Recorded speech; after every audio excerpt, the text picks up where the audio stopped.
nature, elle est précieuse pour Akadosh Baruch Hu. C'est Dieu qui a fixé les règles de la nature. Et Dieu, il veut qu'on travaille, qu'on fasse notre travail d'Hachem pour un niveau dans la nature. Et quand il fait un miracle, c'est pour une raison. Et là, on voit cette semaine dans la paracha qu'il y avait un miracle. Je ne sais pas si vous avez fait attention à ce miracle.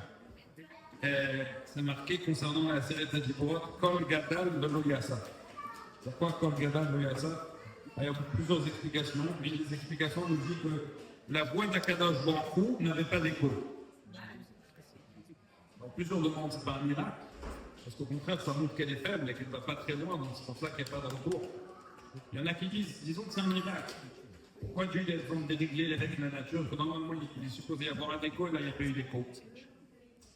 Pour dire très brièvement ce que le rabbi il tire comme enseignement de ça et comment le rabbi répond. Il dit qu'au contraire, Akadosh Baruch Hu, il n'a pas dû faire de miracle pour qu'il n'y ait pas d'écho.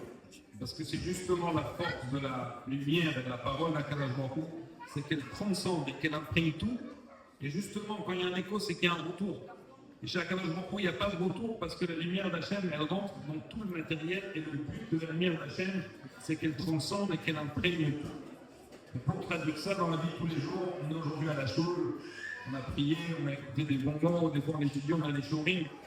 Mais si quand on sort de la shul, ça ne nous imprègne pas et ça ne nous accompagne pas, ça veut dire qu'il y a eu un écho, ça veut dire que ça n'a pas imprégné, ça veut dire qu'il y a eu un retour et que c'est pas montré là où il fallait que ça monte.